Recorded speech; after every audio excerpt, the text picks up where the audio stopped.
anak-anak Indonesia itu butuh sosok ayah. Bahkan dalam penelitian BPS hanya sekitar 30% gitu ya anak yang tumbuh kembangnya diikuti oleh ayah dan ibu. Gitu ya. Kadang-kadang berpikir masalah perempuan itu cukup dengan ibunya. Ayah juga perlu. Padahal bapak itu cinta pertama anak perempuan, ya, Pak. Betul, ya. Kang Aziz, pernahkah Kang Aziz mendapati perkembangan anak itu yang kemudian wow gitu? Ternyata anak saya sudah begini. Ya, tidak berani tampil. Ternyata ketika kelas 6 SD mau masuk ke kelas SMP, hal yang pertama yang mungkin saya juga merasa, ternyata putri saya juga bisa dan tampil. Dia menjadi salah satu perwakilan angkatan speech penutupan gitu, wisuda dengan bahasa Inggrisnya. Assalamualaikum warahmatullahi wabarakatuh. Waalaikumsalam warahmatullahi wabarakatuh. Oke, selamat pagi dan salam sehat untuk kita semuanya. Pada hari ini kita berkumpul dan juga sama-sama memperingati suatu momentum yang sangat penting, yaitu Hari Ayah Nasional tahun 2025. Dan ini juga sekaligus mengingatkan kita untuk mengingatkan bahwa penting sekali peran ayah sebagai pelindung, sebagai teladan, dan pastinya inspirasi di dalam keluarga. Dan pada kegiatan kali ini tak lupa kita bersama-sama dibersamai oleh yang terhormat Bapak Dr. dari Ahmad Roswandi MSI selaku Kapal Kemenhub Bangga BKKBN Provinsi Jawa Barat. Yang terhormat Ibu Andina Dewi Lestari, SIKOM MMM, selaku PLH Sekretaris Badan Kemenhub Bangga Provinsi Jawa Barat.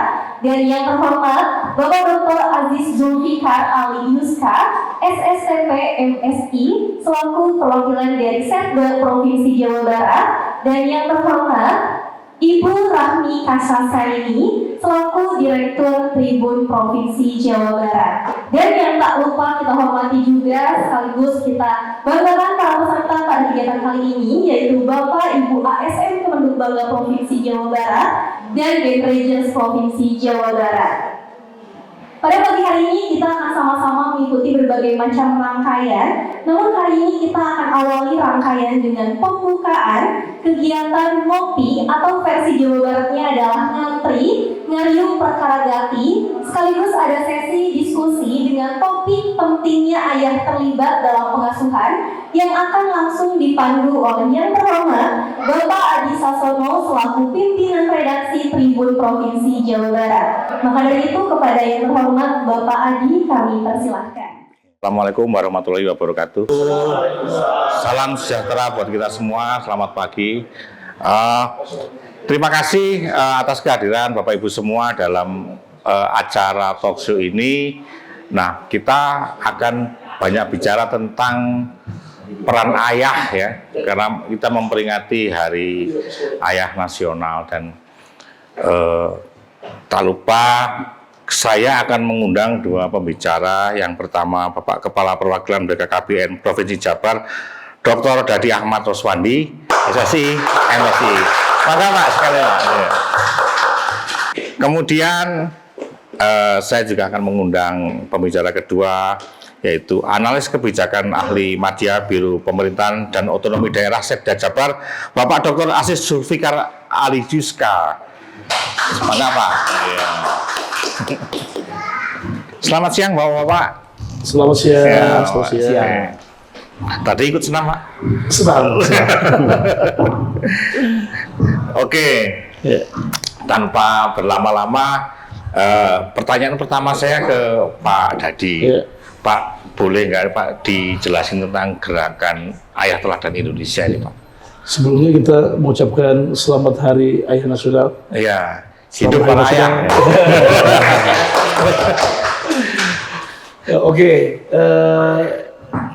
gerakan Ayah Teladan Indonesia ini kan merupakan inisiasi dari Kementerian Kependudukan dan Pembangunan Keluarga BKKBN yang mendorong partisipasi aktif ayah di dalam bersama-sama mengembangkan pola asuh dari anaknya, dengan sasarannya dari mulai calon ayah, ya, kemudian juga ayah yang mempunyai anak usia dini, ayah yang mempunyai anak usia pra-remaja sampai remaja sampai menikah gitu ya.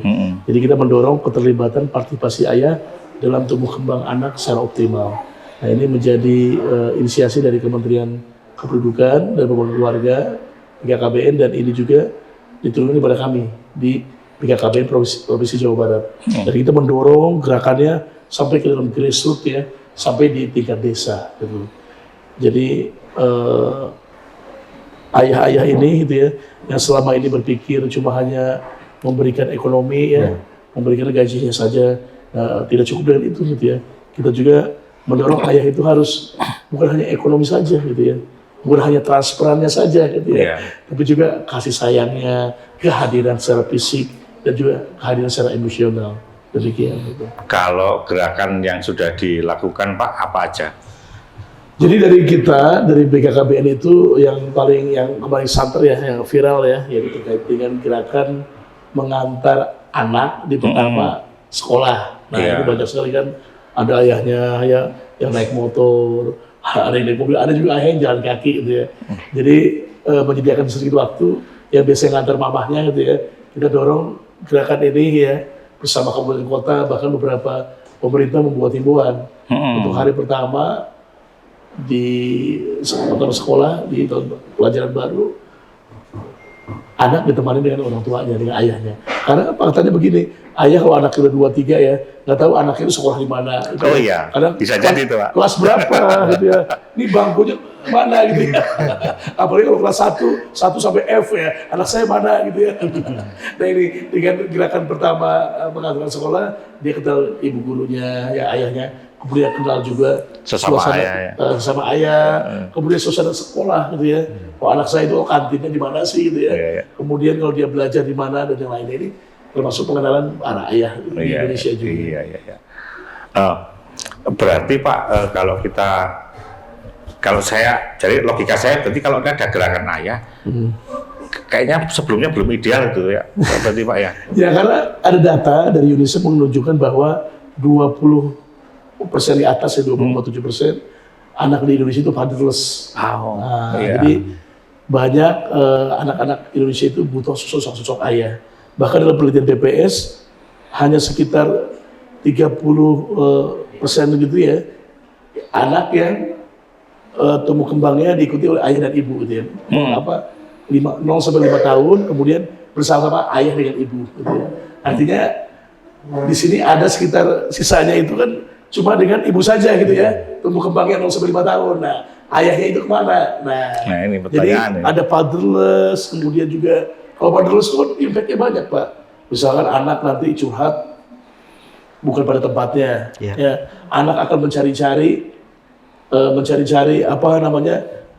sosok ayah dari gambar, dari film ya, dari dunia maya, sehingga kalau itu positif gitu ya, ketemu dengan rekan yang positif itu akan positif. Tapi dengan yang negatif misalkan, dia akan ketemu dengan ayah-ayah baru gitu ya, di dunia maya. Nanti janjian, ketemu ayah di halte gitu ya. Ternyata kata ayahnya, oh ini coba adek kamu mau handphone kan, coba kirim nih serbuk putih ini ke sebelah sana.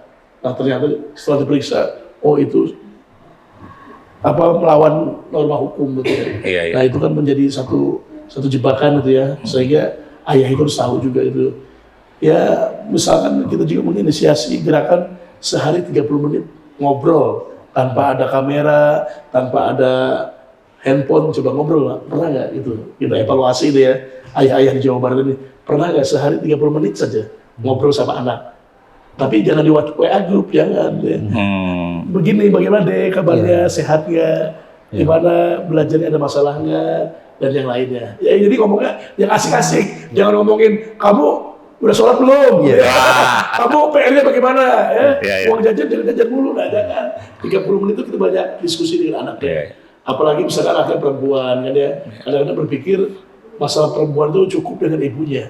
Ayah juga perlu padahal tahu. Bapak itu cinta pertama anak perempuan ya, Pak. Betul ya. Jadi kita melihat kalau ada peran ayah dan juga peran ibu sama-sama kompak, maka insya Allah tumbuh kembang anak menjadi optimal. Kemudian ketika dia remaja, insya Allah dia akan menjauhi kenakalan remaja gitu ya. Karena dengan parentless itu anak nanti akan merokok gitu ya misalnya, kemudian dia akan mohon maaf ya misalkan dia dengan pacarnya ya, kemudian dengan sosok-sosok yang lain. Nah ini penting peranan ayah gitu ya. Dan nanti jangan sampai ayah nyesel ya. Kadang-kadang kalau anak pintar kayak siapa? Kayak ayah.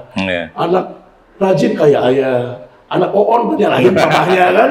Nah padahal itu kan anak itu adalah hasil cipta karya berdua antara ibu dan bapak. Jadi apa-apa itu bagi dua gitu.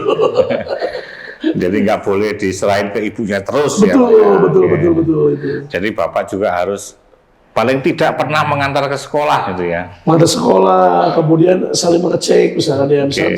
Kalau misalnya kita tidak bisa misalkan sehari 30 menit ya seminggu sekali aja. Misalnya Sabtu bersama ayah gitu ya. Misalkan Sabtu bersama ayah itu misalkan ya tadi bisa memasak, berkemah, ya, memancing atau nge-mall lah. Aku mau kemana? Mau ngedate bareng sama ayah, gitu kan. Nah itu minimal ya selemah-lemahnya ini lah ya.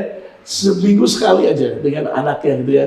Walaupun kita mengetahui bahwa komunikasi kan bukan hanya secara fisik ya, atau juga secara visual, bisa di WA, diingatkan dan yang lainnya. Tapi kehadiran secara fisik dan emosional ini akan menentukan tumbuh kembang anak. Karena banyak penelitian ya mengatakan bahwa ketika ada kehadiran ibu dan ayah sama-sama kompak, kognitifnya meningkat, perkembangan bahasanya meningkat, emosionalnya tertata, gitu ya. Dibanding dengan anak-anak yang tadi, yang kurang sosok ayah, akhirnya tadi larinya kemana-mana yang negatif. Karena si anak nggak punya role model, gitu ya. Ngomong ke siapa saya, gitu, yang bisa secure, gitu ya. Dan demikian. Oke Pak, kita beranjak ke Kang Aziz dulu. Bentar. Nah, Kang, Kang Aziz kan ayah ya Mas ini ya. Nah, saya ingin bertanya sih sebenarnya pengalaman sebagai ayah yang mungkin membedakan Kang Aziz dari ayah-ayah lain yang bagaimana cara Kang Aziz berinteraksi dengan anak yang mungkin yang istimewa gitu ya. Istimewa seperti apa sih sebenarnya? Baik, makasih Mas Adi dan Pak Dadi atas undangannya. Luar biasa. Tema kali ini adalah bagaimana pola asuh ayah. Pola asuh ayah ya. GATI, Gerakan Ayah Teladan Indonesia. Yang pertama mungkin pengalaman kalau berbicara seorang ayah gitu ya. Ayah itu tidak terlihat, tapi kontribusinya luar biasa. Nah, pengalaman saya adalah kebetulan di 2014 ibunya atau istri saya melaksanakan sekolah ke Jakarta yang memang di waktu itu untuk parenting teacher ke sekolah harus dihadirkan orang tua, di mana ketika itu semua yang hadir adalah ibu-ibu semua. Akhirnya adalah waktu itu saya selalu hadir ke sekolah, selalu ditanya kemana ibunya, kemana maminya gitu. Padahal sebetulnya dalam pola pengasuhan sebetulnya konteks ayah itu sangat penting, tadi disebutkan oleh Pak Dadi, karena ketika misalnya memang ayah itu budaya patriarkis kita tuh selalu dikaitkan dengan ekonomi, lalu juga mencari nafkah gitu ya. Kita jarang mungkin dari sisi deep talk gitu ya, yang mungkin deep juga saya sekarang sedang belajar. Deep talk berapa sih 30 menit sehari begitu ya. Akhirnya yang pengalaman saya juga ya salah satunya ketika anak saya SD, dan sekarang hobi apa sih anak-anak kita yang memang bisa kita dampingi. Misalnya kalau saya dengan Kang Arif Zaidan lari, ya udah anak kita juga kita coba senang lari atau enggak sih gitu. Akhirnya ya larinya atau olahraganya didampingi gitu ya. Yang kedua, di saat memang cerita-cerita tentang apa sih yang menjadi persoalan di sekolah terutama, karena kan masa pertumbuhan dari sekolah dasar, SMP begitu itu juga menjadi sebuah tantangan di era sekarang. Apalagi kalau kami di Pemprov Jawa Barat, Pak Dadi punya program Pancawaluya, generasi Pancawaluya. Itu salah satunya ada waluya raga, waluya rasa, waluya fisik, waluya laku, dan juga waluya karsa. Artinya seorang anak itu, generasi muda itu waluya fisik ya, dia fisiknya harus kuat, harus sehat. Waluya rasa dia harus punya rasa empati gitu ya. Termasuk juga waluya pikir yang memang bagaimana kita juga mempersiapkan para anak-anak kita, para generasi muda kita supaya 2045 ya Pak Dadi, generasi emas, bukan generasi cemas yang saat ini juga luar biasa perkembangan digitalisasi Mas Adi. Jadi sebetulnya kekhawatiran kami para ayah gitu ya, mungkin hampir semua di era sekarang, bagaimana pola post-truth ataupun digitalisasi itu menyentuh kepada sendi-sendi anak-anak kita, tapi ayah kita menjadi benteng terakhir bagi putra-putri kita tercinta.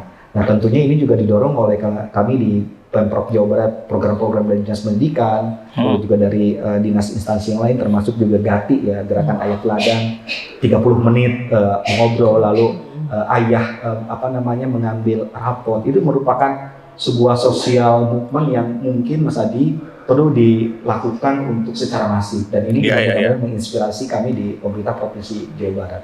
Artinya adalah sebesar atau sekecil apapun peran seorang ayah, pasti akan sangat besar ketika anaknya tahu bahwa betapa ayahnya sangat mencintai. Walaupun mungkin seorang ayah itu curhatnya, dia tidak bisa memberikan kata-kata sama kayak ibu ya, aku sayang, aku cinta begitu. Tapi ayah itu dibalik itu, makanya ketika mungkin malam-malam seorang ayah itu keluar rumah, di depan rumah melamun, memikirkan bagaimana tentang biaya sekolah anaknya, bagaimana nanti kelanjutan, melanjutkan kemana, itu pasti Pak dialamin nih. Ketika misalnya SMP mau kemana, dan itu juga dirasakan. Makanya kehadiran seorang ayah di hari ayah ini adalah sebuah momentum, bukan hanya sekedar seremoni hari ayah ya sudah gitu. Tapi memang ada social movement sehingga anak-anak kita kembali kepada ayah yang sebenarnya. Dan ini juga menjadikan sebuah generasi yang mudah-mudahan khususnya di Jawa Barat dengan 50 juta penduduk gitu ya, dan potensi anak-anaknya juga sangat luar biasa, menjadikan generasi anak yang sehat, produktif, lalu juga mempunyai skill, kemampuan yang bisa dia ketika dia sudah dewasa. Begitu Mas Adi. Kang Aziz, sebelum kita nanti menginjak ke kebijakan-kebijakan ya. Nah, saya ingin bertanya, Kang Aziz, pernahkah Kang Aziz mendapati perkembangan anak itu yang kemudian wow gitu? Ternyata anak saya sudah begini. Itu di luar dari pantauan saya gitu. Ya. Dari pemikiran, dari apa kayak gitu. Betul Mas Adi. Saya sebetulnya mungkin karena tadi ya fatherless tadi Pak Adi ya, Pak Dadi. Jadi karena kesibukan, karena mungkin terlena dengan beberapa aktivitas bahwa sosok ayah itu ya udah mencari uang, mencari ekonomi begitu, sehingga pulang ke rumah ke pas anak tidur dan lain-lain. Namun tanpa sadar, pengalaman saya secara pribadi adalah ketika saya SD atau menginjak kelas 6 begitu ya. Karena ketika kelas 1 waktu itu seseorang yang sangat pemalu, bahkan sempat sering tidak berani tampil. Ternyata ketika kelas 6 SD mau masuk ke kelas SMP, hal yang pertama yang mungkin saya juga merasa ternyata putri saya juga bisa dan tampil. Dia menjadi salah satu perwakilan angkatan speech penutupan gitu, wisuda dengan bahasa Inggrisnya yang notabene dulu dia nggak berani tampil. Nah inilah yang sebetulnya teman-teman semua, mungkin ya Bapak Ibu semua, ayah-ayah semua, kadangkala perkembangan anak-anak kita tahun ke tahun atau menit ke menit itu juga tidak tahu karena kesibukan di kantor gitu Mas Adi dan itu menjadi semakin sadar kehadiran ayah kita atau misalnya kehadiran sosok, kalau saya di rumah itu dipanggil yayah gitu ya. Mungkin kalau ada yang nanya abah dan lain itu juga menjadi sebuah hal yang perlu juga gitu. Mungkin ini autokritik juga termasuk ke diri saya sebagai seorang ayah yang memang harus banyak lagi memberikan masukan di talk dengan anak-anak kita, terutama yang putri kita gitu Mas Adi. Berarti nanti boleh berdua dijawab. Gini, berarti fatherless itu tidak hanya, kalau saya artikan dari pembicaraan tadi, fatherless itu tidak hanya kita tidak hadir secara fisik, bahkan secara fisik pun belum tentu kita tune in ke kehidupan anak sedemikian dalamnya gitu. Bisa jadi begitu Pak? Ya begini, jadi kehadiran kita itu ya mungkin kita bisa ketemu tiap hari di rumah dengan anak kan ya. Cuma apakah kita saling menyapa? Karena sekarang, apalagi sekarang dengan dunia sekarang, di rumah sudah punya TV satu-satu ya, di kamar, kamarnya masing-masing. Kemudian juga udah punya handphone, asik-asik kan ya. Iya. Ketika ayah yang ngomong, anaknya main handphone gitu ya. Jadi fatherless itu memang ya tadi bukan hanya keterbatasan kehadiran secara fisik, tapi juga emosional, sosial emosional gitu ya. Jadi bisa yang udah pasti sih udah jarang ketemu, jarang menyapa secara tatap maya atau apa ya, itu bisa fatherless juga. Tapi lebih dari itu ada semacam komprehensif gitu ya. Artinya fisik oke, emosional oke, kemudian juga terkait dengan rasa aman si anak, rasa cinta kasih, rasa kasih sayang. Nah ini memang harus terwujud itu loh dalam sebuah aktivitas. Misalkan makan bersama, jangan-jangan ketemu nggak pernah makan bersama. Gitu. Ya makan bersama pakai ini semua gini. Nah, atau bapaknya pulangnya malam, ya. Pulang malam berangkat pagi, pas itu. Nah kalau saya sendiri, kalau begitu biasanya pagi sholat subuh sebanyak, Dek bangun ya, Dek bangun ya, gitu ya, ngobrol gimana sekolahnya. Nah kalau dia ngomongin PR pasti males tuh. Nah gitu-gitu. Jadi fatherless itu komprehensif sih, fisik, emosional dan yang lainnya, yang jarang terwujud gitu ya. Karena ayah itu bisa menjanjikan, ayo kapan mau berlibur? Gitu ya. Nantilah nunggu papa cuti dulu, dia, papa nggak cuti-cuti, nah anak kan bisa, nah itu jadi bibit-bibit fatherless juga dia. Bahkan di negara-negara di Eropa, di Amerika, fatherless itu angkanya menyentuh di atas 40%. Makanya mereka ada ketergantungan dengan obat ya di luar negeri ya, kemudian melakukan hal yang tidak gitu ya. Nah itu akibat apa ya? Itu fatherless tadi gitu ya. Nah di Indonesia itu sebenarnya lebih masyarakat itu kan lebih guyup sebenarnya, lebih paguyuban, lebih akrab gitu ya. Cuma tadi kadang-kadang ya tadi karena paternalistik, ayah ngerasa sudah ngasih cari uang susah, ya, memberikan nafkah, ya sudahlah gitu ya, semuanya dirapai oleh mamahnya gitu. Nah ini nilai-nilai yang ini yang ingin kita kembangkan dari mulai yang sederhana lah tadi yang bilangnya 30 menit, gerakan 30 menit atau gerakan sebulan sekali, seminggu sekali dan yang lainnya. Yang penting secara fisik dan juga non fisik kita harus bersentuhan dengan anak kita. Tanpa ada gadget, ya, tanpa ada yang lainnya. Harus kita lihat dari mata ke mata gitu ya. Kalau ada apa-apa kita tahu tuh, anak kita lagi sedih, jangan-jangan bapaknya nggak tahu nih. Nah, anaknya lagi sedih kan, nggak tahu mamahnya kan. Nah, mungkin dia lagi berantem dengan temannya kan, ada masalah dengan gurunya. Coba kalau ayahnya nggak ketika dia anaknya curhat, ayah udah membuat barier. Wah, apa sih bu? Asal mama aja dah gitu. Kadang-kadang laki-laki gitu ya. Nah, ini kita bicara sesama laki-laki nih Pak sekarang Pak. Nah, ini kan ada kata-kata bijak yang begini. Boys will be boys.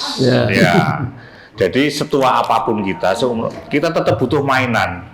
Kita laki-laki butuh mainan, butuh hobi ya sekarang ya. Nah, sekarang kita lihat banyak sekali bapak-bapak yang kalau libur ya ini waktu saya untuk hobi. Motoran, mancing, lari atau apa yang kemudian saya nggak nyaman kalau anak saya, istri saya ikut. Nah, bagaimana? Mungkin Kang Aziz dulu. Ini tips berarti ya. Ya betul sekali. Sebetulnya para ayah juga mempunyai hobi lah, begitu ya. Dalam hal ini mungkin ada olahraga atau otomotif dan lain. Nah sejauh mana kita bisa mengenalkan? Yang pertama adalah mengajak. Jadi kadangkala kan selalu kalau tadi komunikasi 30 menit, kita pernah nggak kita berbicara apa sih yang diinginkan anak pada orang tuanya? Sosok apa? Hobi apa yang ingin anak inginkan dari para ayah bundanya gitu ya. Nah makanya di dalam Build Talk itu tuh kita ingin dengerin aja. Oh iya, saya ingin hobi lari, misalnya saya ingin hobi nonton atau menyanyi dan lain-lain. Artinya sebetulnya diskusi kaitannya dengan hobi ayahnya atau bundanya itu bisa dibicarakan tadi sesama dengan anak gitu ya, dengan putra putrinya adalah ketika di weekend. Artinya perencanaan di weekend ini Sabtu Minggu mau ngapain nih? Oh hari Kamis kita dari Kamis kita sudah rencanakan Sabtu kita ngopi atau sesuatu yang memang dia senangin apa sih gitu ya. Nah dari sana baru kita masukkan hobi-hobi kita gitu ya. Artinya misalnya kalau saya kebetulan hobi di running, di lari, lalu juga ada di gym, ternyata anak saya juga pada mau nih gitu ya. Pertama dia nanya-nanya, lalu lihat-lihat Instagram, lalu nyoba sekali, 2 kali gitu, akhirnya pada ikutan.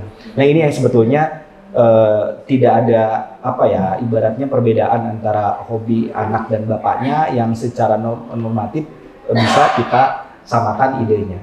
Kan ada istilah Mas Adi ya, apa father like son, like father like daughter gitu ya. Artinya sebetulnya ya sudah dengan ada bonding time gitu ya.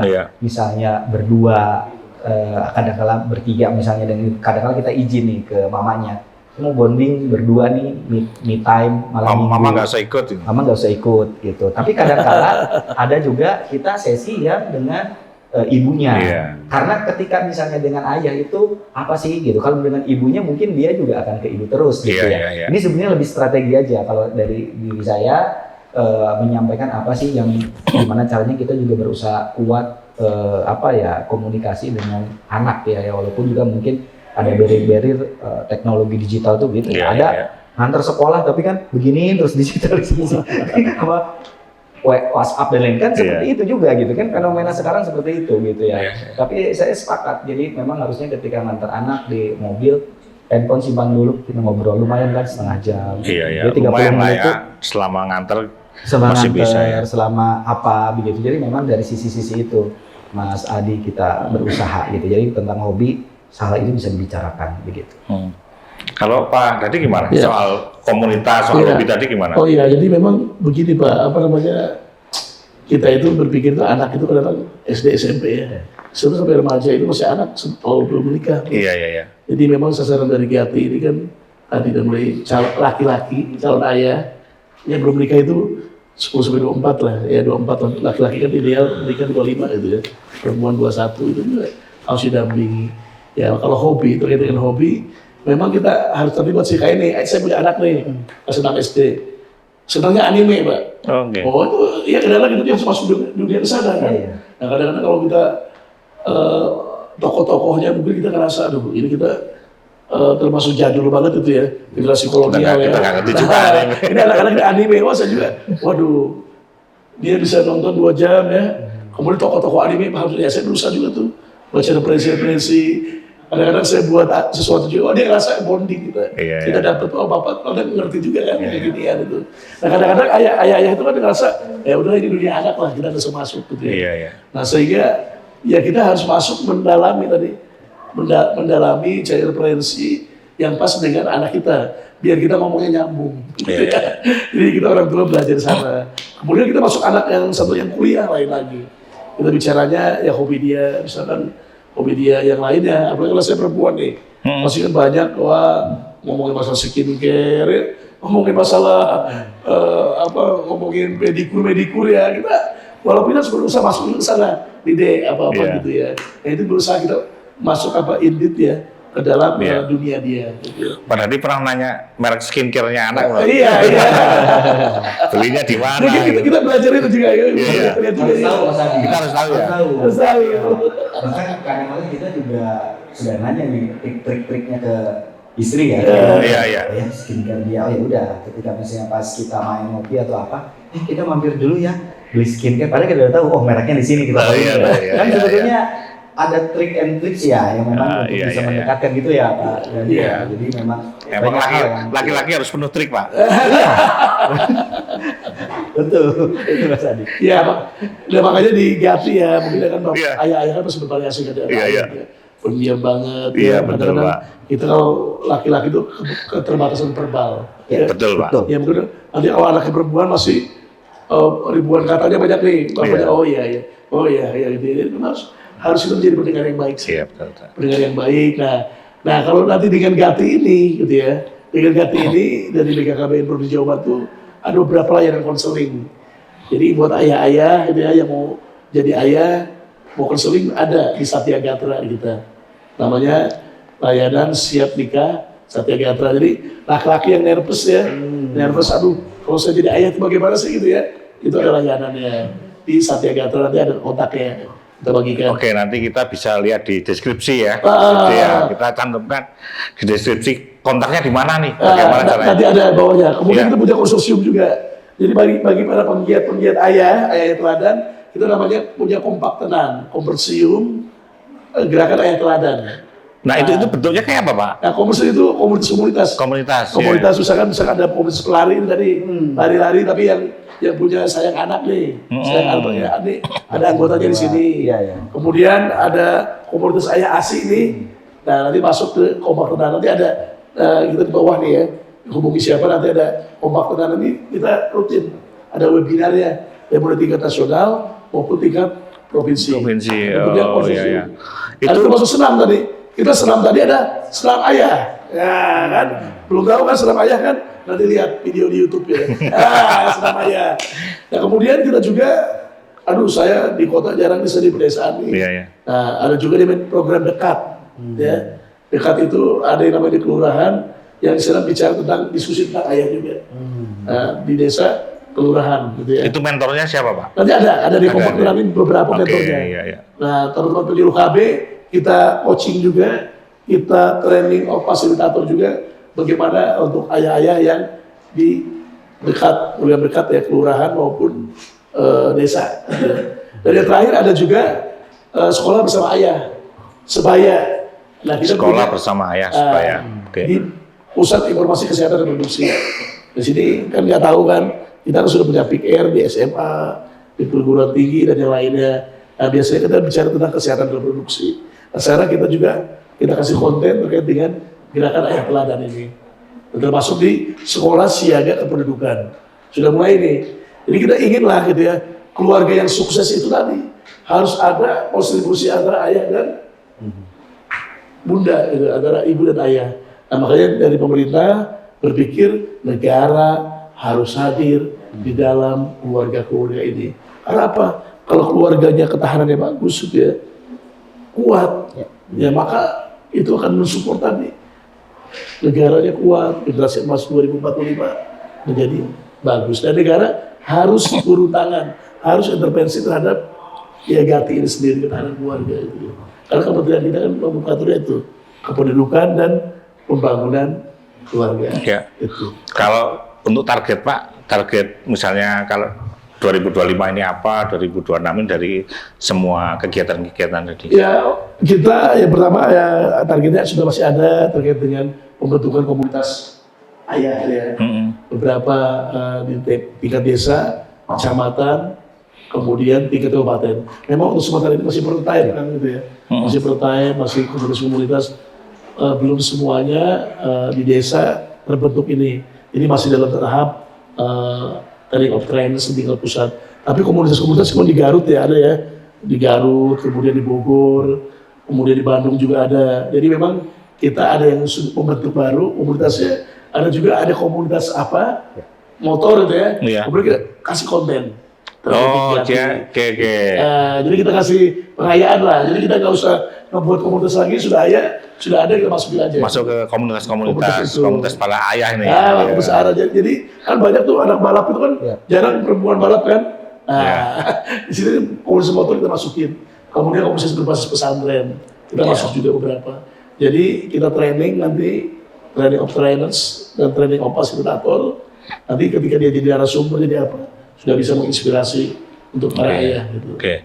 Nah, ke Kang Aziz nih, Kang, di Pemprov Jabar sendiri ada program apa saja yang terkait bagaimana kita memberdayakan ayah supaya dia bisa menjadi teman bagi anaknya atau apapun.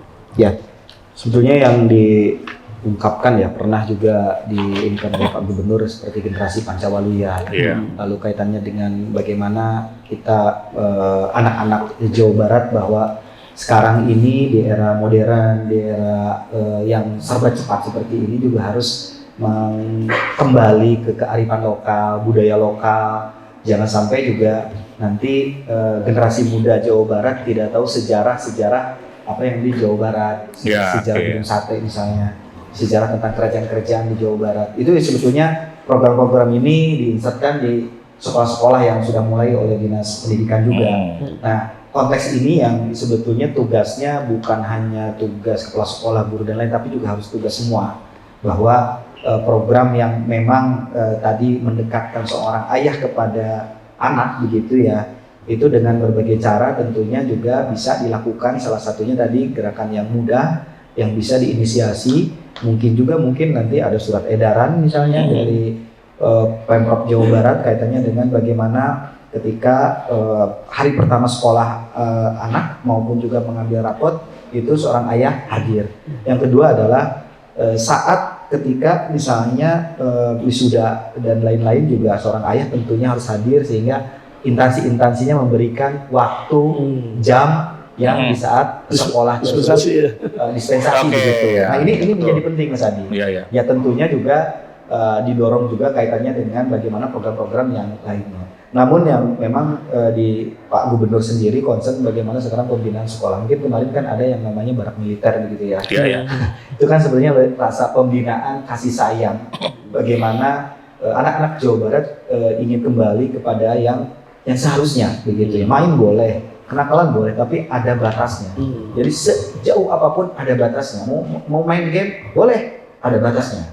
Mau main keluar boleh, ada batasnya. Batasnya apa? Batasan-batasan itu yang sebetulnya para orang tua, para ayah, termasuk dari pemerintah sendiri tadi di BKKBN sudah menginisiasi 5 program ya luar biasa, Sebaya, ada Kompak Tenang dan lain-lain. Mungkin ini juga bisa dielaborasi di Pemprov Jawa Barat nanti dengan kolaborasi dengan dinas-dinas DP3KB kita punya, dinas pendidikan maupun juga dengan program-program lain yang beririsan. Bagaimana generasi muda Jawa Barat khususnya anak-anak kita juga bisa lebih berdaya secara pancawaluya yang memang selalu digaungkan oleh Pak Gubernur, yaitu waluya rasa, waluya fisik, waluya raga, dan juga bagaimana dia bisa berintegritas dan juga berakhlak. Begitu Mas Adi. Oke. Nah ini saya coba membawa ke persoalan di Jawa Barat yang kita baca hampir tiap hari di surat kabar, di media-media, di media sosial selalu muncul. Yaitu pertama soal geng motor, ya, kemudian ada soal bullying. Ya, bullying kemarin isu besar ada di Jakarta, ya, SMA Negeri 72 itu kan kalau kita lihat sudah next level itu karena akses ke bahan peledaknya bisa ternyata gitu. Nah, bagaimana pendapat Bapak berdua tentang fenomena ini? Ini kan ya kita sebagai ayah ya seharusnya khawatir dong dengan anak kita, jangan-jangan anak kita ikut geng motor atau terlibat dalam bullying, dalam apa namanya, dengan berbagai skalanya lah, mungkin bullying ringan sampai berat. Bagaimana pendapat Bapak berdua?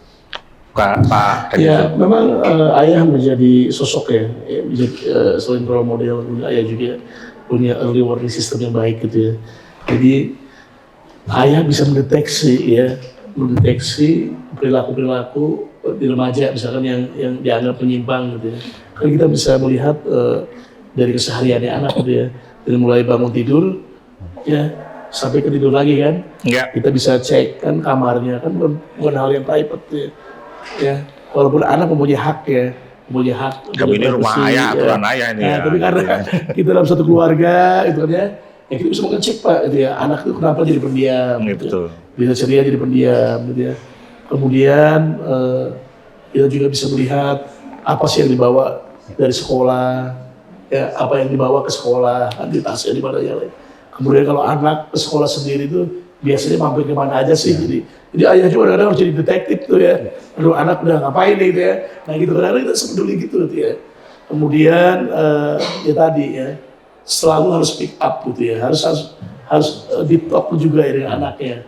Nah kalau saya dibully di sekolah dan yang lainnya, kadang-kadang kita juga jangan superlatif juga ya. Ketika ada anak ayah anaknya curhat ya, kemudian kita saking cintanya sama anak sampai kita bela mati-matian, nah nanti nggak juga kayak gitu. Nggak hiperbolik juga itu. Artinya kita harus mencari upper both side ya, mencari keseimbangan, tetap mengedepankan hak-hak anak gitu ya. Jadi kalau di keluarganya sudah terdeteksi gitu ya, kemudian anak ikut apa organisasi apa di sekolah, ikut komunitas apa, nah ayah itu punya gitu ya. Teman dia sebangkunya siapa ya, walaupun ayah hanya membuat desain, nanti papanya yang waktu yang lebih banyak kan, ibunya kan bisa melakukan itu. Jadi kita tidak boleh juga ayahnya terlalu dominan, karena harus ada peran ibu juga ya. Nanti kita berbagi peran gitu ya, dengan ayah dan juga ibu. Nah dengan begitu nanti early warning systemnya bagus ketika misalkan anak ikut komunitas yang tidak baik gitu ya, anak ikut hobi yang tidak pas ya, pergaulan anak yang kurang pas. Nah nanti ayah akan menjadi apa? Apalagi ayah kan masih kasih uang kan, masih jadi pencari nafkah kan ya, pasti kan ada bargain position kita dengan anak gitu ya, sebagai anak, sebagai ayah dan yang lainnya. Nah demikian nanti akan ada keseimbangan di dalam keluarga, keharmonisan. Kalau tadi kembali kalau keluarganya harmonis, keluarganya dinamis, kemudian saling sayang, saling mengasihi, insya Allah tidak akan terjadi sesuatu yang tidak diinginkan, baik itu di lingkungan masyarakat maupun lingkungan sekolah. Pasti akan kelihatan deh kalau anak itu sedih gitu ya dari sekolah, dari pergaulannya dibully kan, pasti ada kelihatan tuh dari mimik rumahnya. Kemudian ada perubahan pasti. Ya kadang-kadang kalau saya sih di rumah suka belajar tuh, anak saya ya suka stalking juga kan ya, stalking saya, wah anak ini nulis apa, gambar apa kan ya. Jadi kan mamanya suka periksa-periksa tuh ya, bapaknya juga periksa. Termasuk kadang-kadang kita juga masuk ke medsos anak nih, walaupun kadang-kadang muka kita kan, jadi kita tahu apa yang anak. Jadi kadang-kadang kita juga suka bilang anak saya, papa itu tahu yang apa kamu lakukan, jadi apa-apa ngomong aja sama papa gitu kan ya. Ya jadi di medsos dia akan ngerumpi kan ya, akan gosip apa-apa, nanti kelihatan tuh. Kalau ada orang-orang tidak baik, kebanyakan kejahatan di media sosial kan itu ya. Nah kita harus punya organisasi sistem yang baik. Caranya apa? Dengan komunikasi yang baik dan kerjasama yang baik tentunya dengan orang rumah ya. Termasuk dengan kakak dengan adiknya gitu ya. Jadi jangan sampai nanti ketika kita terlalu dekat dengan kakaknya, adiknya ngerasa, oh ini papa dengan kakak aja sih, dengan adik kenapa gitu ya. Nah itu kita harus menjaga itu juga semua gitu. Iya. Kang Aziz gimana soal tadi? Ya, menarik ya persoalan-persoalan yang ada di motor lalu juga bullying. Memang betul sekali tadi dikatakan oleh Pak Dadi. Jadi memang sebagai sosok seorang ayah dan mungkin hampir semua ayah-ayah yang ada di seluruh dunia mungkin ya, di Indonesia maupun Jawa Barat, itu juga pasti khawatir kaitannya dengan persoalan-persoalan sosial yang ada sekarang. Nah, tentunya barrier-barrier ataupun yang tadi dikatakan bahwa pola pengasuhan anak itu bukan hanya tugasnya ketika di sekolah-sekolah gitu ya, orang tua juga sangat berperan penting, terutama kaitannya dengan siapa sih circle terdekatnya, lalu juga kemana nih anak kalau nongkrong, gitu, kalau ngopi, itu penting. Gitu. Bukan berarti ketutul tadi mencari menjadi detektif ya, secara detektif yang kebaikan apa gitu ya. Karena ayah itu kan sebetulnya tidak banyak bicara begitu ya, tapi setiap tindakannya ada sebuah pesan yang menyiratkan tanggung jawab, cinta dan keteguhan hati gitu. Jadi ayah itu nggak betul ya, verbalnya tuh sulit mengatakan hal-hal yang apa ya, cinta gitu ya atau apa kepada seorang anaknya gitu ya atau putra putrinya. Tapi ketika ayah itu bisa melaksanakan tindakan-tindakan misalnya secara bagaimana nanya ke guru BK-nya tentang perilaku anaknya di sekolah, gitu. Bahkan kan sekarang tuh sebetulnya harus ada gerakan juga kalau memang anaknya salah di sekolah dan mendapat hukuman begitu ya secara aturan, ya silahkan aja gitu. Jangan sekarang kan diadukan antara orang tua dengan guru yang lebih rame tadi ya. Iya gitu. Betul. Kalau kan ada ini, kalau anaknya sekolah di salah di sekolah ya sudah hukum secara aturan sesuai dengan standar sekolah gitu. Kalau dulu kan kita kan ditambahin Pak. Ditambahin kan, anak kan ditambahin kan. Karena ditambahin kita lapor ya. Ini kan enggak ini, bahkan diadukan gurunya gitu ya. Kalau kayak gitu asuh aja tuh sama orang tuanya. Nah ini sebenarnya lagi viral kan. Bagaimana makanya antara balik lagi Mas Adi, bagaimana cara kita membarrier itu adalah adanya hubungan emosional kerjasama seorang ayah, seorang bunda dengan kepala sekolah, dengan guru BK, dengan wali kelas misalnya. Itu harus nanya gimana. Pasti akan kelihatan kalau agak-agak menyimpang, agak ini, oh ini sih ini dekatnya dengan ini Pak, ini hati-hati, nanti tolong ingatkan anaknya kalau pulang sekolah dan lain-lain gitu ya. Termasuk dulu kan curiosity anak itu tinggi, Mas Adi ya. Rasa penasaran gitu, ingin nyoba, ingin apa. Nah kita bagaimana seorang ayah juga harus punya cara-cara tersendiri lah gitu supaya memang hal-hal negatif juga kita hindari. Dan tentunya juga program-program yang dilakukan oleh BKKBN dari kita sih sebetulnya dari Provinsi Jawa Barat cukup support gitu. Mudah-mudahan bisa nanti kolaborasi gitu. Oke. Oke, terima kasih. Ya, ini kita sampai di penghujung acara. Saya minta Pak Dadi dan Kang Aziz kasih closing statement masing-masing 1 menit. Mangga, Kak. Ya, sekali lagi ya, negara hadir di dalam pola pengasuhan anak ini dan peduli terhadap tumbuh kembang anak ini. Satu lagi juga terkait dengan anak kebutuhan khusus nih ya. Iya. Ini ayah-ayah, saya masuk komunitas kebutuhan khusus juga ya. Ini ayah-ayah teladan ini harus sabar betul ya untuk menangani ketika mempunyai anak kebutuhan khusus itu ya. Kadang-kadang ini bebannya ini ditanggung oleh ibunya gitu ya. Nah dengan gerakan ayah teladan kita ya, kita yakin dan percaya bahwa para ayah di Jawa Barat ya akan menjadi ayah yang baik ya. Kemudian ayah akan menjadi contoh keluarganya dan juga ayah yang selalu mengikuti perkembangan zaman. Jadi untuk ayah Jawa Barat, ayo sama-sama ya kita belajar migrasi di level desa sampai di level kabupaten kota. Terima kasih.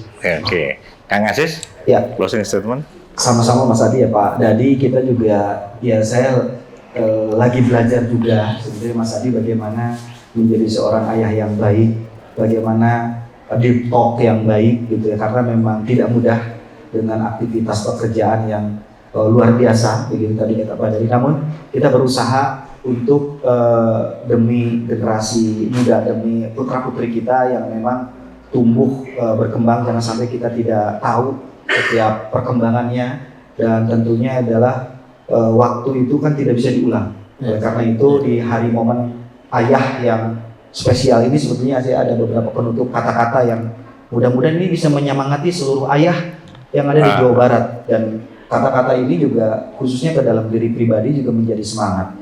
Dalam diamnya ayah menyimpan ribuan cerita perjuangan, dalam teduhnya ia merawat ribuan harapan. Ayah adalah cahaya yang tidak pernah memaksa untuk dilihat, namun selalu membuat jalan agar kita tidak gelap. Luar biasa, saya sampai terharu. Ini mengingatkan juga Pak Adi kepada bapak saya, ayah saya yang mungkin sekarang juga alhamdulillah kemarin sakit dan mudah-mudahan selalu diberikan kesehatan. Seluruh ayah-ayah kita, bapak-bapak kita yang memang sekarang hadir di menyaksikan video ini maupun juga di tempat lembur atau di kampung gitu. Oke, luar biasa. Sekali lagi saya mau tepuk tangan buat dua pembicara. Oke, terima kasih Pak Dadi, Kang Aziz atas banyak sekali cerita insight-nya, dan kita akan karena waktunya kita sudah nggak bisa diperpanjang lagi, kita akan menutup acara ini dengan wassalamualaikum warahmatullahi wabarakatuh. Waalaikumsalam warahmatullahi wabarakatuh.